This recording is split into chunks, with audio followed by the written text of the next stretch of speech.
शांती. आज आहे 30/10/2025 ची मुरली. महावाक्य आहे, गोड मुलांनो, तुम्हाला आता अतिशय साधेपणाने राहायचे आहे. फॅशनेबल उंची कपडे घातल्याने देखील देह अभिमान येतो. प्रश्न आहे, जर भाग्यात उच्चपद नसेल तर कोणत्या गोष्टींमध्ये मुले आळशीपणा करतात? उत्तर आहे, बाबा म्हणतात, मुलांनो, स्वतःमध्ये सुधारणा करण्यासाठी चार्ट ठेवा. आठवणीचा चार्ट ठेवण्यामध्ये खूप फायदा आहे. नोटबुक नेहमी हातामध्ये असावे.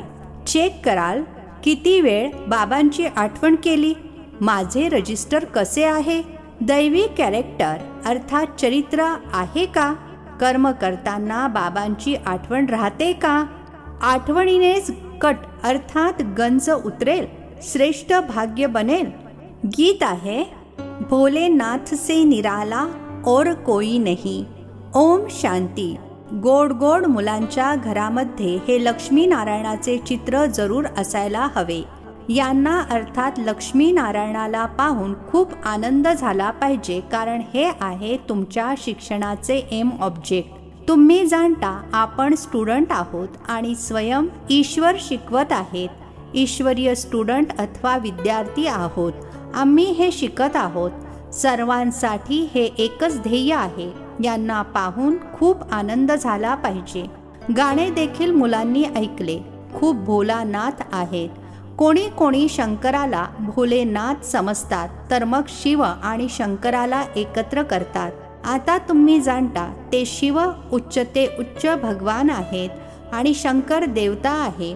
मग दोघे एक कसे असू शकतील? हे देखील गाण्यामध्ये ऐकले की भक्तांची रक्षा करणारा जरूर भक्तांवर काही आपत्ती ओढावली आहे. 5 विकारांची आपत्ती सर्वांवर आहे. भक्त देखील सगळेच आहेत. ज्ञानी कोणालाही म्हटले जाऊ शकत नाही. ज्ञान आणि भक्ती बिलकुल वेगळ्या गोष्टी आहेत. जसे शिव आणि शंकर वेगळे आहेत. जेव्हा ज्ञान मिळते तर मग भक्ती राहत नाही. तुम्ही सुखधामचे मालक बनता. अर्ध्या कल्पासाठी सद्गती मिळते. एकाच इशाऱ्याने तुम्ही अर्धा कल्प वारसा प्राप्त करता. बघता भक्तांना किती त्रास आहे. ज्ञानाद्वारे तुम्ही देवता बनता. मग जेव्हा भक्तांवर संकटे येतात अर्थात दुःखी होतात, तेव्हा बाबा येतात. बाबा समजावून सांगतात, ड्रामा अनुसार जे पास्ट झाले ते पुन्हा रिपीट होणार आहे. मग भक्ती सुरू होते. तेव्हा वाम मार्ग सुरू होतो, अर्थात पतित बनण्याचा मार्ग. त्यामध्ये देखील नंबर 1 आहे कामविकार, ज्याच्यासाठीच म्हटले जाते, कामविकारावर विजय प्राप्त केल्याने तुम्ही जगत जीत बनाल. ते अर्थात दुनियावाले काही विजय थोडाच मिळवतात. रावण राज्यामध्ये विकाराशिवाय तर कोणाचेही शरीर जन्माला येत नाही. सतयुगामध्ये रावण राज्य असत नाही. तिथे अर्थात स्वर्गामध्ये देखील जर रावण असता तर बाकी मग ईश्वराने रामराज्य स्थापन करून काय केले? बाबांना किती काळजी असते, माझी मुले सुखी राहावीत. धन कमावून मुलांना देतात की सुखी राहा, परंतु इथे तर असे होऊ शकत नाही. ही आहे दुःखाची दुनिया. हे बेहदचे बाबा म्हणतात, तुम्ही तिथे अर्थात जन्म जन्मांतर सुख भोगत याल. अथा धन मिळते. 21 जन्म तिथे कोणतेही दुःख असणार नाही. दिवाळे निघणार नाही. या गोष्टी बुद्धीमध्ये धारण करून आंतरिक अत्यानंद झाला पाहिजे. तुमचे ज्ञान आणि योग सर्व गुप्त आहे. स्थूल हत्यार इत्यादी काहीच नाहीये. बाबा समजावून सांगतात, ही आहे ज्ञान तलवार. त्यांनी मग प्रतीक म्हणून देवींना स्थूल हत्यारे दिली आहेत. शास्त्र इत्यादी जे वाचतात ते लोक कधी असे म्हणत नाहीत की ही ज्ञान तलवार आहे. हे ज्ञान खडक आहे. हे बेहदचे बाबाच बसून समजावून सांगतात. ते समजतात शक्ती सेनेने विजय मिळवला आहे तर जरूर कोणती हत्यारे असतील. बाबा येऊन या सर्व चुका सांगतात. ही तुमची गोष्ट पुष्कळ लोक ऐकतील. विद्वान इत्यादी देखील एक दिवस येतील. बेहदचे बाबा आहेत ना. तुम्हा मुलांचे श्रीमतावर चालण्यातच कल्याण आहे. तेव्हाच देहाभिमान तुटेल. म्हणून श्रीमंत लोक येतच नाहीत. बाबा म्हणतात, देह अहंकाराला सोडा. भारी कपडे इत्यादीचा देखील नशा असतो. तुम्ही आता वनवासामध्ये आहात ना. आता सासरी जात आहात. तिथे तुम्हाला खूप दागदागिने घालतील. इथे उंची कपडे घालायचे नाहीत. बाबा म्हणतात अगदी साधेपणाने राहायचे आहे. जसे कर्म मी करतो मुलांना देखील साधेपणाने राहायचे आहे, नाहीतर देहाचा अभिमान येतो. त्या सर्व गोष्टी खूप नुकसान करतात. तुम्ही जाणता आम्ही सासरी जात आहोत, तिथे आम्हाला खूप दागिने मिळतील. इथे तुम्हाला दागिने इत्यादी घालण्याचे नाहीयेत. आजकाल चोरी इत्यादी किती होते. रस्त्यामध्ये डाकू लुटतात. दिवसेंदिवस हा गोंधळ इत्यादी जास्तच वाढत जाईल. म्हणून बाबा म्हणतात स्वतःला आत्मा समजून माझी आठवण करा. देह अभिमानामध्ये आल्याने बाबांना विसरून जाल. ही मेहनत आत्ताच करायला मिळते, नंतर भक्ती मार्गामध्ये कधीही मेहनत करायला मिळत नाही. आता तुम्ही संगमवर आहात. तुम्ही जाणता बाबा येतातच पुरुषोत्तम संगम युगावर. युद्ध देखील जरूर होईल. अणुबॉम्ब इत्यादी खूप बनवत राहतात. कितीही डोके आपटा की हे आता बंद व्हावे, परंतु असे होऊ शकत नाही. ड्रामामध्ये नोंदलेले आहे, सांगून सुद्धा समजणार नाहीत. मृत्यू होणारच आहेत तर बंद कसे होईल. समजतात देखील तरीही बंद करणार नाहीत. ड्रामामध्ये नोंदलेले आहे यादव आणि कौरवांना खलास व्हायचेच आहे. यादव आहेत युरोपवासी. त्यांची आहे विज्ञानाची घमेंड, ज्यामुळे विनाश होतो, मग विजय होतो सायलेन्स घमेंडीचा. तुम्हाला शांतीच्या घमेंडीमध्ये राहायला, अर्थात शांत स्वरूपमध्ये राहायला शिकवले जाते. बाबांची आठवण करा. Dead silence. मी आत्मा शरीरापासून न्यारी आहे. जणू शरीर सोडण्यासाठी आपण पुरुषार्थ करतो. असा कधी कोणी शरीर सोडण्यासाठी पुरुषार्थ करतात का? सर्व दुनिया शोधून या असा कोणी आहे जो बोलेल हे आत्मा आता तुला हे शरीर सोडून जायचे आहे, पवित्र बना, नाही तर मग शिक्षा भोगावी लागेल. शिक्षा कोण भोगते? आत्मा. त्यावेळी साक्षात्कार होतो. तू ही पापे केली आहेस, आता खा सजा. त्यावेळी फील होते, अर्थात जाणीव होते, जशी काही अनेक जन्म सजा भोगत आहेत. इतके दुःख भोगून बाकी मग सुखाचा बॅलन्स तो काय राहिला? बाबा म्हणतात आता कोणतेही पापकर्म करू नका. आपले रजिस्टर ठेवा. प्रत्येक शाळेत वर्तणुकीचे रजिस्टर ठेवतात ना. एज्युकेशन मिनिस्टर देखील म्हणतील भारताचे कॅरेक्टर अर्थात चारित्र्य चांगले नाही आहे. बोला आम्ही या लक्ष्मीनारायणासारखे कॅरेक्टर्स बनवितो. हे लक्ष्मीनारायणाचे चित्र तर कायम सोबत असले पाहिजे. हे आहे एम ऑब्जेक्ट. आम्ही असे बनतो. या आदी सनातन देवी देवता धर्माची आम्ही स्थापना करत आहोत श्रीमतावर. इथे चाल चलन अर्थात वर्तन सुधारले जाते. तुमची इथे कचेरी देखील होते. सर्व सेंटर्सवर मुलांना कचेरी केली पाहिजे. रोजचा चार्ट ठेवायला सांगा तर सुधारणा होईल. कोणाच्या नशिबात नसेल तर मग आळस करतात. चार्ट ठेवणे खूप चांगले आहे. तुम्ही जाणता आम्ही या 84च्या चक्राला जाणल्यानेच चक्रवर्ती राजा बनतो. किती सोपे आहे. आणि मग पवित्र देखील बनायचे आहे. आठवणीच्या यात्रेचा चार्ट ठेवा. यामध्ये तुमचा खूप फायदा आहे. नोटबुक काढले नाही तर समजा बाबांची आठवण केली नाही. नोटबुक कायम हातात ठेवा. आपला चार्ट बघा. किती वेळ बाबांची आठवण केली.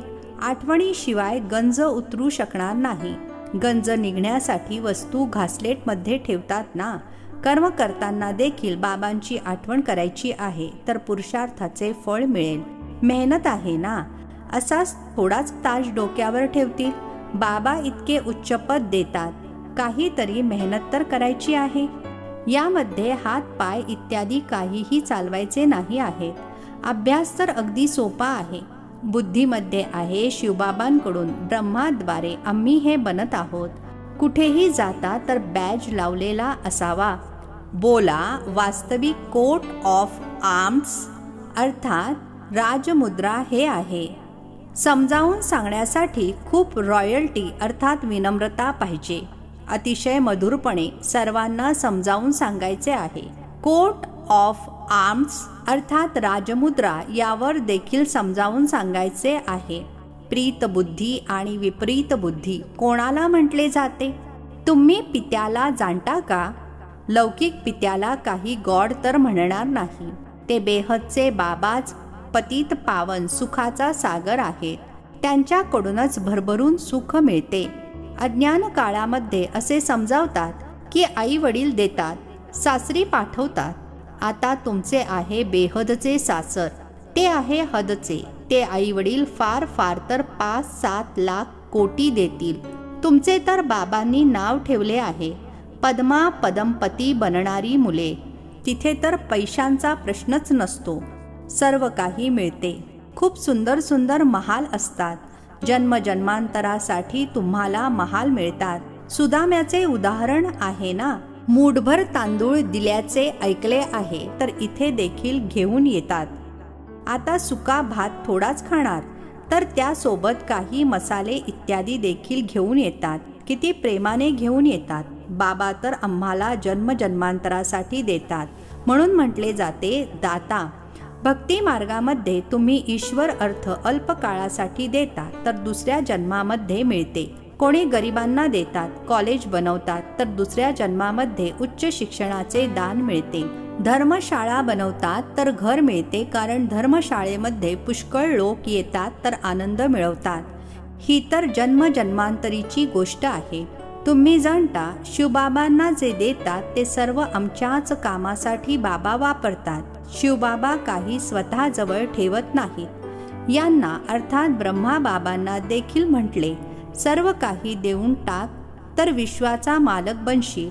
विनाशाचा साक्षात्कार देखील घडवला, राजाईचा साक्षात्कार देखील घडवला. बस नशा चढला. बाबा मला विश्वाचा मालक बनवत आहेत. गीतेमध्ये देखील आहे, अर्जुनाला साक्षात्कार घडवला. माझी आठवण कर तर तू हे बनशील. विनाश आणि स्थापनेचा साक्षात्कार घडवला, तर याला अर्थात ब्रह्मा बाबांना देखील आनंदाचा पारा चढला. ड्रामामध्ये हा पार्ट होता. भागीरथाला कोणी जाणतात थोडेच, तर तुम्हा मुलांच्या बुद्धीमध्ये हे एम ऑब्जेक्ट राहिले पाहिजे. आपण हे बनत आहोत. जितका पुरुषार्थ कराल तितके उच्च पद प्राप्त कराल. गायले जाते फॉलो फादर. यावेळची गोष्ट आहे. बाबा म्हणतात, मी जो सल्ला देतो त्यावर फॉलो करा. याने अर्थात ब्रह्मा बाबांनी काय केले ते देखील सांगतात. त्यांना सौदागर, रत्नागर, जादूगर म्हणतात ना. बाबांनी अचानकच सर्व काही सोडून दिले. आधी त्या रत्नांचा सोनार होता, आता अविनाशी ज्ञान रत्नांचा सोनार बनला आहे. नरकाला स्वर्ग बनविणे किती मोठी जादू आहे. मग सौदागर सुद्धा आहेत. मुलांना किती चांगला सौदा देतात. कखपण अर्थात अवगुण रूपी मुठभर तांदूळ घेऊन महाल देतात. किती चांगली कमाई करून देणारे आहेत. हिऱ्यांच्या व्यापारामध्ये देखील असे होते. कोणी अमेरिकन ग्राहक येतो तर त्याच्याकडून 100च्या वस्तूचे 500-1000 सुद्धा घेतील. त्यांच्याकडून तर खूप पैसे घेतात. तुमच्याकडे तर सर्वात जुनी चीज आहे, प्राचीन युग. तुम्हाला आता भोलेनाथ बाबा मिळाले आहेत. किती भोळे आहेत. तुम्हाला काय बनवतात? कखपणाच्या अर्थात अवगुणाच्या बदल्यात तुम्हाला 21 जन्मांसाठी काय बनवतात? लोकांना काहीच ठाऊक नाही आहे. कधी म्हणतील भोलेनाथने हे दिले, कधी म्हणतील अंबेने दिले, गुरुने दिले. इथे तर आहे अभ्यास. तुम्ही ईश्वरीय पाठशाळेमध्ये बसला आहात. ईश्वरीय पाठशाळा म्हणणार गीतेला. गीतेमध्ये आहे भगवान वाच, परंतु हे देखील कोणाला माहीत नाही आहे की भगवान कोणाला म्हटले जाते. कोणालाही विचारा, परमपिता परमात्म्याला जाणता का? बाबा आहेत बागवान अर्थात माळी. तुम्हाला काट्यांपासून फूल बनवत आहेत. त्याला गार्डन ऑफ अल्लाह म्हणतात. युरोपियन लोक देखील म्हणतात पॅराडाईज. खरोखर भारत परिस्तान होता, आता कब्रस्तान आहे. आता पुन्हा तुम्ही परिस्तानचे मालक बनता. बाबा येऊन झोपलेल्यांना जागे करतात. हे देखील तुम्ही जाणता नंबरवार पुरुषार्थानुसार. जे स्वतः जागे होतात तर ते दुसऱ्यांना देखील जागे करतात. जर जागे करत नसतील तर जणू स्वतः जागा झालेला नाही आहे. तर बाबा म्हणतात ही गाणी इत्यादींची देखील ड्रामामध्ये नोंद आहे. काही गाणी खूप चांगली आहेत. जेव्हा तुम्ही उदास होता तेव्हा ही गाणी चालू करा तर आनंदामध्ये याल. रात के राही थकमत जाना, हे देखील गाणे चांगले आहे. आता रात्र पूर्ण होत आहे. मनुष्य समजतात जितकी भक्ती करू तितका भगवान लवकर भेटेल. हनुमान इत्यादीचा साक्षात्कार झाला तर समजतात भगवान भेटला. बाबा म्हणतात हे साक्षात्कार इत्यादी सर्वांची ड्रामामध्ये नोंद आहे. जी भावना ठेवतात त्याचा साक्षात्कार होतो. बाकी असे कोणी असत नाही. बाबांनी सांगितले आहे हे बॅज तर सर्वांनी नेहमी लावलेले असावेत. तऱ्हेतऱ्हेचे बनत असतात. समजावून सांगण्याकरिता हे खूप चांगले आहेत. तुम्ही रुहानी मिलिटरी आहात ना. मिलिटरीचे नेहमी एक चिन्ह असते. तुम्हा मुलांना देखील हे बॅज लावल्याने नशा राहील. आम्ही हे बनत आहोत. आम्ही स्टुडंट आहोत. बाबा आम्हाला मनुष्यापासून देवता बनवत आहेत. मनुष्य देवतांची पूजा करतात. देवता काही देवतांची पूजा करणार नाहीत. इथे मनुष्य देवतांची पूजा करतात कारण ते श्रेष्ठ आहेत. अच्छा. गोड गोड खूप खूप वर्षांनंतर भेटलेल्या मुलांप्रती मात पिता बाप दादांची प्रेमपूर्वक आठवण आणि सुप्रभात. आत्मिक पित्याचा आत्मिक मुलांना नमस्ते. आम्हा आत्मिक मुलांचा आत्मिक पित्याला नमस्ते. धारणेसाठी मुख्य सारांश. पहिला पॉइंट आहे बुद्धीमध्ये नेहमी आपले एम ऑब्जेक्ट लक्षात ठेवायचे आहे. लक्ष्मी नारायणाचे चित्र नेहमीच सोबत असावे. नेहमी याच आनंदामध्ये राहा की आम्ही असे बनण्याकरिता शिकत आहोत. आता आम्ही गॉडली स्टुडंट आहोत. दुसरा पॉइंट आहे आपले जुने कखपण अर्थात अवगुण रूपी मुठभर तांदूळ देऊन महाल घ्यायचे आहेत. ब्रह्मा बाबांना फॉलो करून अविनाशी ज्ञानरत्नांचा सोनार बनायचे आहे. आजचे वरदान आहे निश्चयाच्या आधारावर विजयी रत्न बनून सर्वांप्रती मास्टर सहारे दाता भव. निश्चयाच्या आधारावर विजयी रत्न बनून सर्वांप्रती मास्टर सहारे दाता भव. स्पष्टीकरण आहे निश्चय बुद्धी मुले विजयी असल्या कारणाने नेहमी आनंदामध्ये नाचत असतात. ते आपल्या विजयाचे वर्णन करत नाहीत परंतु विजयी असल्या कारणाने ते दुसऱ्यांची देखील हिंमत वाढवतात. कोणालाही कमी दाखवण्याचा प्रयत्न करत नाहीत परंतु बाप समान मास्टर सहारे दाता बनतात. अर्थात नीच असणाऱ्याला उच्च पातळीवर नेतात. व्यर्थपासून नेहमी दूर राहतात. व्यर्थपासून दूर होणे म्हणजेच विजयी बनणे आहे. अशी विजयी मुले सर्वांसाठी मास्टर सहारे दाता बनतात. स्लोगन आहे निस्वार्थ आणि निर्विकल्प स्थितीद्वारे सेवा करणारेच सफलता मूर्त आहेत. निस्वार्थ आणि निर्विकल्प स्थितीद्वारे सेवा करणारेच सफलता मूर्त आहेत. अव्यक्त इशारे. स्वयंप्रती आणि सर्वांप्रती मनसाद्वारे योगाच्या शक्तींचा प्रयोग करा. योगाचा प्रयोग करण्यासाठी दृष्टीवृत्तीमध्ये देखील पवित्रतेला अजून अंडरलाईन करा. मुख्य फाउंडेशन आपल्या संकल्पांना शुद्ध ज्ञानस्वरूप शक्तीस्वरूप बनवा. कोणी कितीही हरलेला असेल, त्रासलेला असेल, दुःखाच्या प्रभावामध्ये असेल, आनंदामध्ये राहणे असंभव समजत असेल, परंतु तुमच्या समोर येतात तुमची मूर्ती, तुमची वृत्ती, तुमची दृष्टी आत्म्याला परिवर्तन करेल. हाच आहे योगाचा प्रयोग. अच्छा. ओम शांती. नवनवीन मराठी व्हिडिओज प्राप्त करण्यासाठी सबस्क्राईब करा मराठी गॉड रिपोर्ट चॅनलला.